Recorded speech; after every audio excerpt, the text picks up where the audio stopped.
Bienvenidos a una edición más aquí de Revolución en Valores. Hoy vamos a hablar de un caso que viene estremeciendo a la sociedad argentina.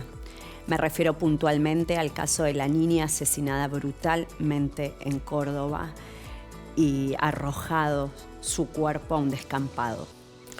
Este es uno de los casos lamentables. Lamentablemente nos hemos acostumbrado a tener 1, 2, 3, 4 de estos casos por año. Nos preguntamos a dónde ha sido llevado el ser humano. ¿Qué sucede cuando el ser humano se aleja de la verdad, de la actividad por excelencia a la cual está llamado, que es trascender, generar paz en la sociedad? ¿Qué pasa con nuestros operadores jurídicos y políticos?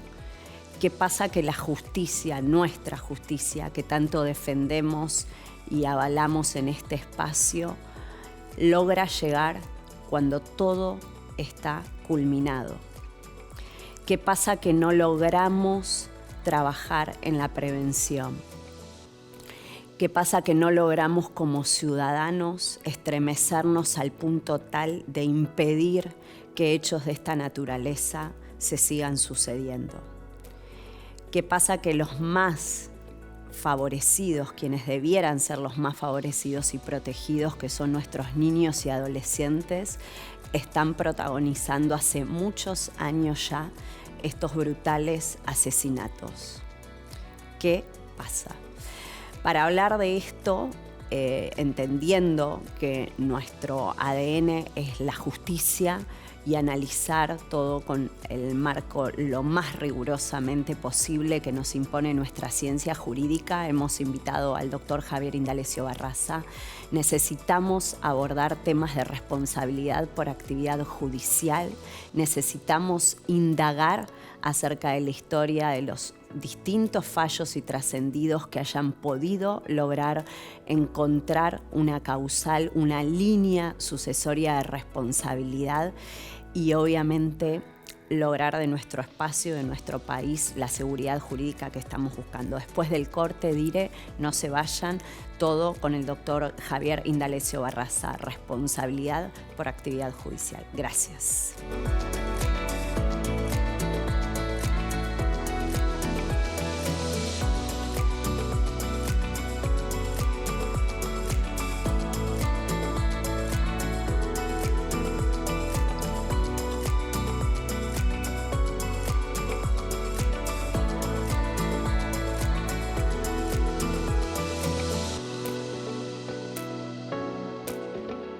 Bienvenidos aquí a nuestro primer bloque de Revolución en Valores. Como les decíamos en la apertura, en nuestro espacio sabido es que tratamos temas de justicia, temas que hacen a los intereses de la comunidad para generar una sociedad más justa. Y decidimos no tirar la bola afuera de la cancha, como bien dicen en la jerga, sino tomar estos últimos trascendidos, este caso tan aberrante de la niña fallecida en Córdoba que sacude a toda nuestra sociedad.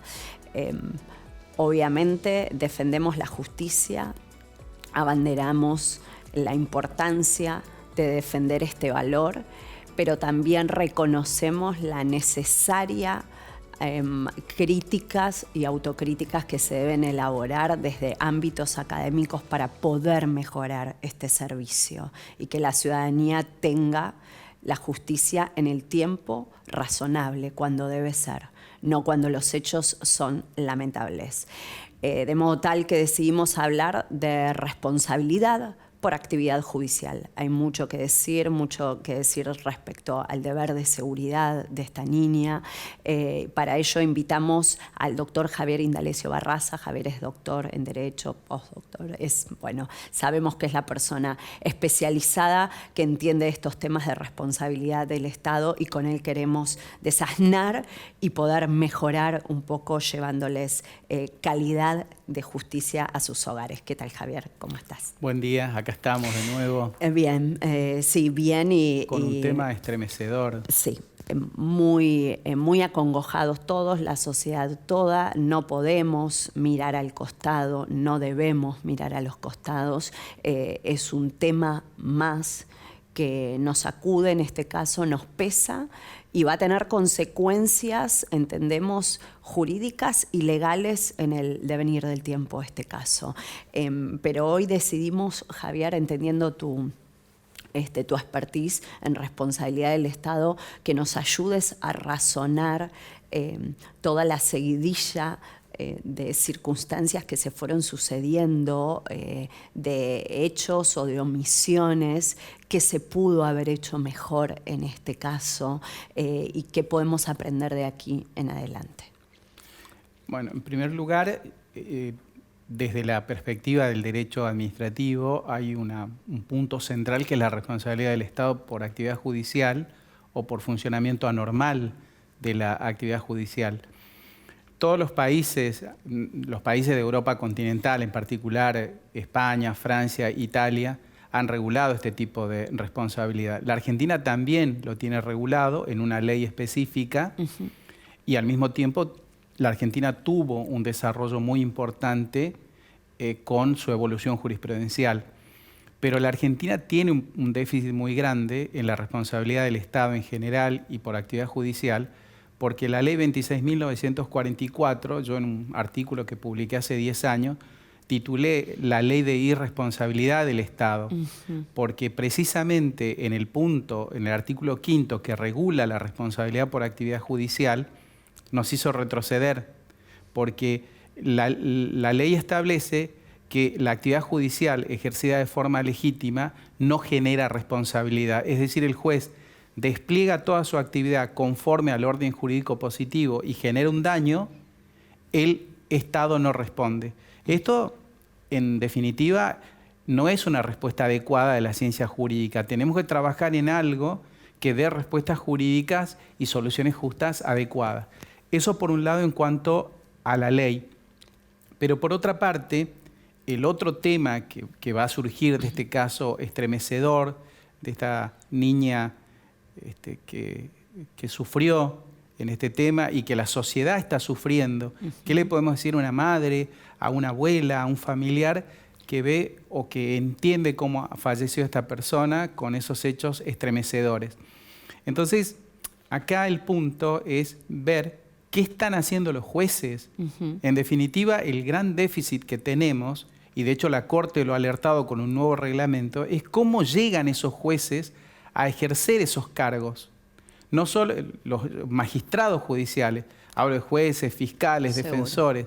Este es un punto central y de hecho la Corte ha fijado un nuevo reglamento para evitar la discrecionalidad y la incidencia de lo político en la designación de los magistrados. Acá va a haber un problema serio, el caso va a concluir, por supuesto, y luego van a venir las responsabilidades del Estado, y este es un punto central. Nosotros tenemos ahora un sistema de responsabilidad del Estado por actividad judicial muy rudimentario. La ley nos hizo retroceder, la jurisprudencia nos había hecho avanzar de manera silenciosa a partir del año 37 con el caso Rivero Aedo, y fue avanzando gradualmente en ese reconocimiento de la responsabilidad por actividad judicial.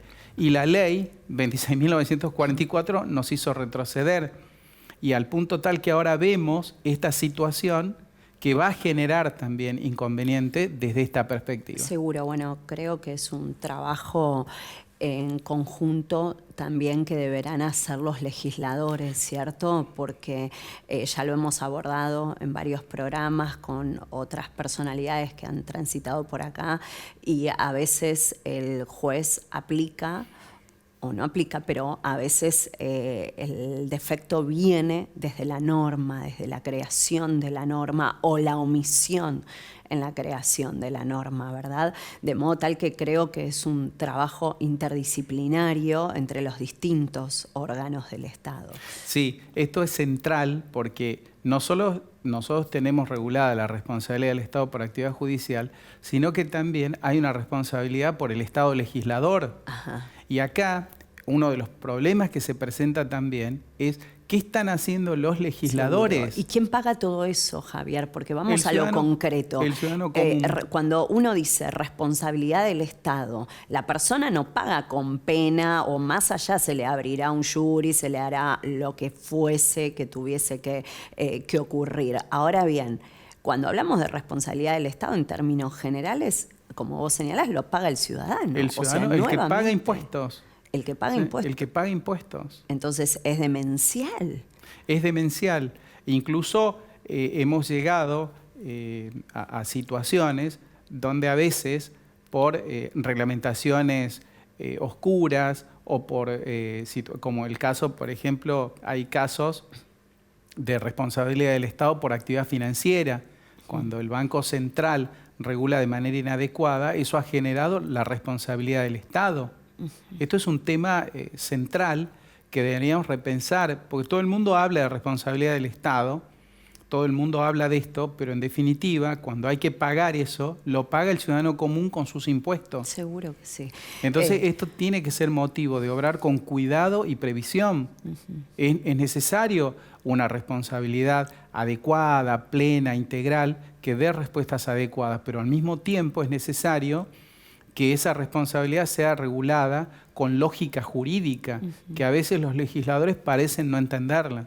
Ya lo creo, Javier. Bueno, vamos a hacer una pequeña pausa aquí porque el tema es bastante intenso, es profundo, tiene muchas aristas y en el próximo bloque continuamos. Un corte chiquito y seguimos.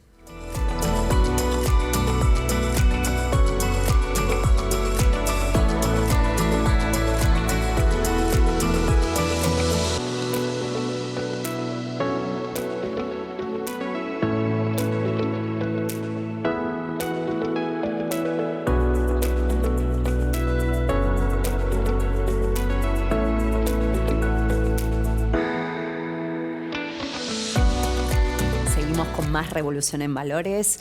Estamos abordando todo lo atinente, dándole un marco, una contextualización jurídica, analizando las posibles responsabilidades de todo lo que gira en torno a la aberrante muerte dada a la niña de Córdoba hace unos días ya, y nos acompaña Javier Barraza. Javier, en el primer bloque hablamos de responsabilidad del Estado, abordamos a raíz de este terrible hecho por actividad judicial. Pero ¿qué pasa cuando esa responsabilidad del Estado es por omisión, por omitir tareas a cargo, a su cargo? Si querés, obviamente vos siempre nos das una mirada muy didáctica con todos los fallos, con todo el recorrido que nos ayudas a hacer. Sí, bueno, por otra parte, este caso va a tener muchas derivaciones, va a haber que analizar las responsabilidades del órgano judicial, pero también, según lo que surge de los medios masivos de comunicación, se habría formulado una denuncia y como consecuencia de esa denuncia, las autoridades policiales no tomaron la denuncia porque los efectivos policiales estaban afectados al partido de fútbol, que era la final del campeonato de la Liga, entre River y Belgrano. Entonces, como consecuencia de eso, también va a haber que analizar estas omisiones. Más allá de ese análisis, ¿qué dice nuestra jurisprudencia? ¿Qué dice la ley? Acá tenemos un problema también, porque tanto la ley como la jurisprudencia, para que el Estado responda por una omisión, es decir, por un deber que tenía a cargo y no lo hizo, o bien hace algo y omite hacer algo, y por eso se llama de omisión, el problema que se plantea es que la jurisprudencia y la ley han establecido que el Estado responde por una omisión cuando hay una omisión a un deber normativo expreso y determinado. Es decir, tiene que haber una ley que obligue al Estado a obrar y que esa ley sea expresa, determinada de la conducta que debe desplegar el funcionario. Pero acá tenemos un problema serio, porque hay un caso luctuoso que es el caso Pochat. Pochat era un señor que estaba llevando adelante investigaciones en la ANSES. Había detectado una serie de irregularidades. Y mientras estaba llevando adelante las irregularidades, una persona ingresa a su oficina oficial de un organismo del Estado, y le pega un tiro y lo mata a Pochat. La viuda de Pochat inicia una demanda porque ella entiende que el Estado omitió el deber de brindarle la seguridad a su marido. Pero acá la Corte, ¿qué dijo? Que no correspondía ese deber de seguridad porque el extinto no había formulado la denuncia. Entonces no había surgido el deber expreso, normativo y determinado de brindar seguridad. Esta no es una solución justa. Sin lugar a dudas. Porque en definitiva, él está en un organismo público desplegando su actividad y tácitamente yo entiendo que en ese organismo me tienen que brindar seguridad. Sí. Ahora justamente ha salido un caso que es el caso de Tapia contra Starbucks, del deber de seguridad en un establecimiento comercial. Claro. Y ahí la justicia entiende que el establecimiento comercial debe brindar la seguridad. Era una persona que sufrió un robo en ese lugar y la justicia condenó. Bueno, paradójicamente, cuando se trata del Estado, la justicia le dice que no. Entonces, este es otro punto de la ley. Habrá que determinar las responsabilidades, pero hubo omisiones centrales. Si es tal como surge de los medios masivos de comunicación, que la madre habría querido formular la denuncia, las autoridades no obraron con la celeridad adecuada por estar afectados, hay una omisión tremenda por parte de las autoridades que tenían que llevar adelante esta actividad tremenda, ¿no? Sí, sin lugar a dudas, Javier. ¿Cómo nos preguntamos cómo es la vida de un profesional?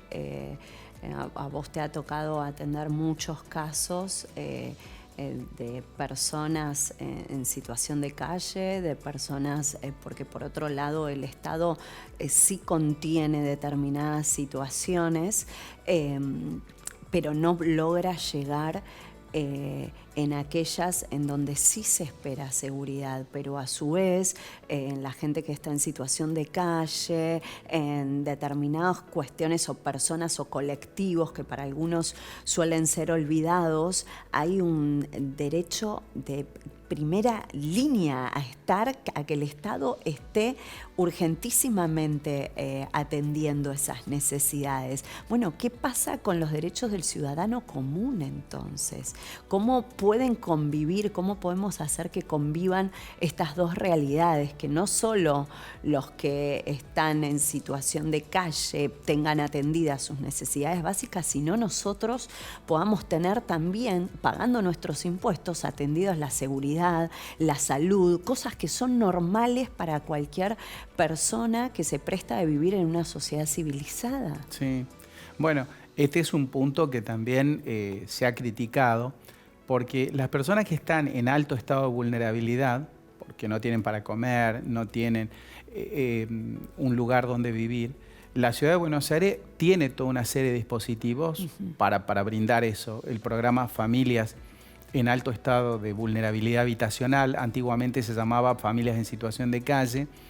Hay una serie de programas, el programa Vivir en Casa, el programa Buenos Aires Presente, cuando una persona está en calle y es necesario brindarle ya de manera inmediata algún refugio en algún parador.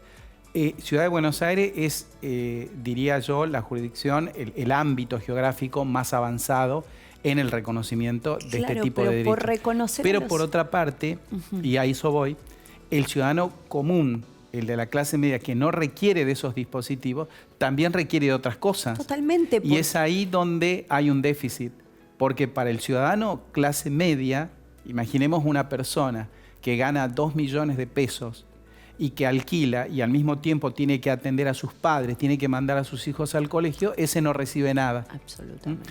Esto debería ser motivo también de una actividad legislativa para ver cómo le brindamos y cómo el Estado, si admitimos que el Estado tiene que ser el principal garante de las necesidades sociales, cómo el Estado también satisface esas necesidades. Una persona que gana 2 millones de pesos, que alquila y al mismo tiempo tiene que atender a sus padres mayores y mandar a sus hijos al colegio, no puede sobrevivir. Absolutamente. Pero el Estado, ¿qué hace en ese caso? No le da nada. No. Lo hemos hablado en muchas jornadas, en off, estos temas que son urticantes y que son exasperantes, porque la realidad es que el argentino promedio no da más de pagar, de hacer esfuerzos denodados para mejorar cada día. Nadie dice que no tengan que atenderse estos colectivos. Ahora, ocupémonos de lo que hay que ocuparnos también. Tiene que haber una distribución más equitativa y sobre todo poner el foco también en esa clase media, que es la que en definitiva sostiene el sistema. Una vez hablando con un colega, me decía que uno de los grandes déficits es en la clase media, porque es la que más aporta y es la que menos recibe, porque no integra la línea de pobreza, por un lado, pero por otra parte intenta, con esas aspiraciones que tiene, que el hijo vaya a un colegio privado, que el hijo pueda estudiar en una universidad. Hay toda una serie de necesidades que esa clase media no puede satisfacer. Seguro. Ahí no hay un estudio concreto, pero en definitiva hay un gran déficit con esa clase media esforzada y trabajadora, ¿no? Sí, Javier, y tratar también que desde las aulas, ¿no? Porque considero que todo este tema tan tremendo que vivimos en el tejido social, que está tan devastado, que viene tan devastado hace 15, 20 años ya, también se debe a un problema educativo de base. Y no me refiero puntualmente a educación meramente intelectual, sino a educar en valores, a educar en principios pétreos que cualquier ciudadano de bien tiene que tener y tiene que sentir para con sus congéneres, para con sus compatriotas y para con su país. Sí. Bueno, ahí yo siempre recuerdo una anécdota de mi abuelo. Yo estaba en 5º año estudiando ética y tenía el libro de formación ética y mi abuelo me pregunta, ¿qué estás estudiando? Mi abuelo tenía educación básica, había concluido simplemente estudios primarios. Y yo le digo, estoy estudiando ética. Y él me dijo, antes no se estudiaba eso. Y yo le pregunté, ¿y qué se hacía? Se practicaba. Claro, claro. Así que... Las enseñanzas de los abuelos, siempre ahí las enseñanzas de los abuelos. Javier, ahora para ponernos un poco más simpáticos, ¿no?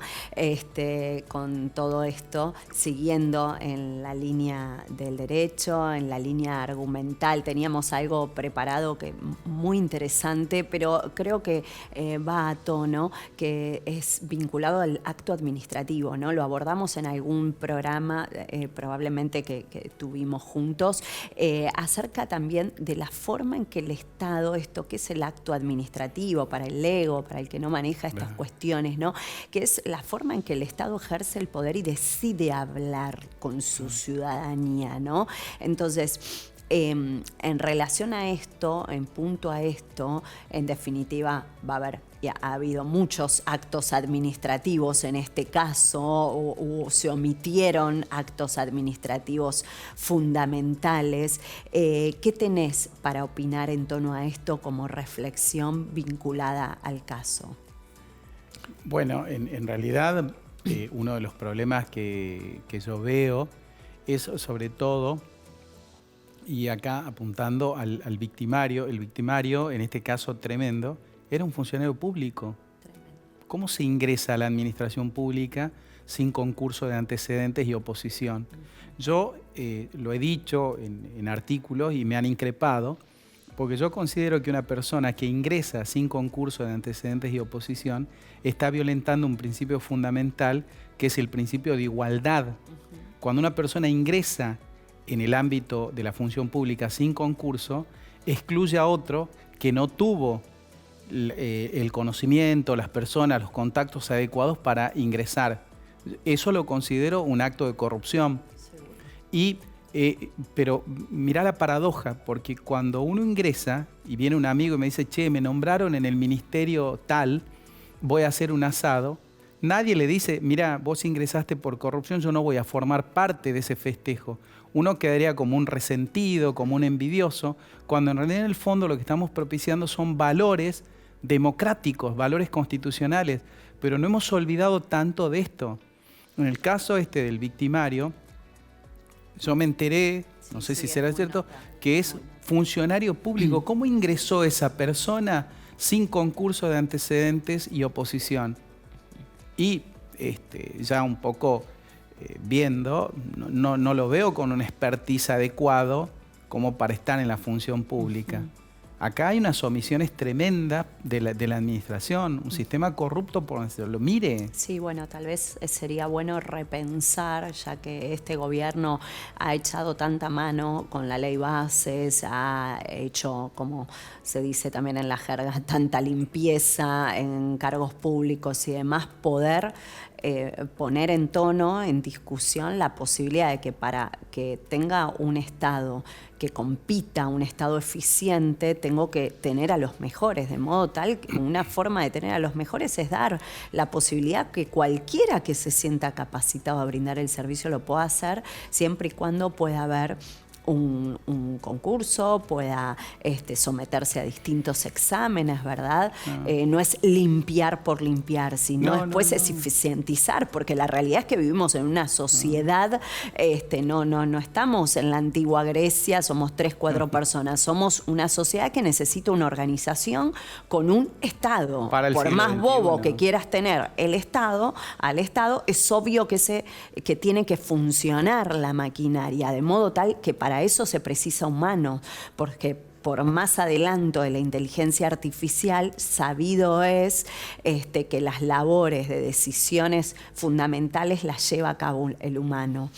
El principio de reserva de humanidad. De humanidad, absolutamente, Javier. Bueno, te agradecemos la participación en un tema tan delicado como el que abordamos hoy, que realmente era muy, muy desafiante para nosotros buscarle un abordaje, qué tema, con qué cuidado tratar, también entendiendo el principio del derecho de defensa de todas las personas que están involucradas, los funcionarios judiciales, los auxiliares de la justicia, todos, pero entendiendo también que nos merecemos todo el rigor del caso, todo el rigor jurídico, y una decisión sabia espera a nuestra sociedad respecto a este tema, ¿verdad? Sí. Gracias, Javier. Muchas gracias. Señoras, señores, espero que haber contribuido a esclarecer un poco, a llevar luz a sus hogares y que podamos alejarnos como sociedad del error, que podamos acercarnos cada vez más a la verdad que está entrelazada y tiene como propósito final la paz social, porque sin paz y sin justicia no hay país posible. Gracias, nos vemos la próxima semana.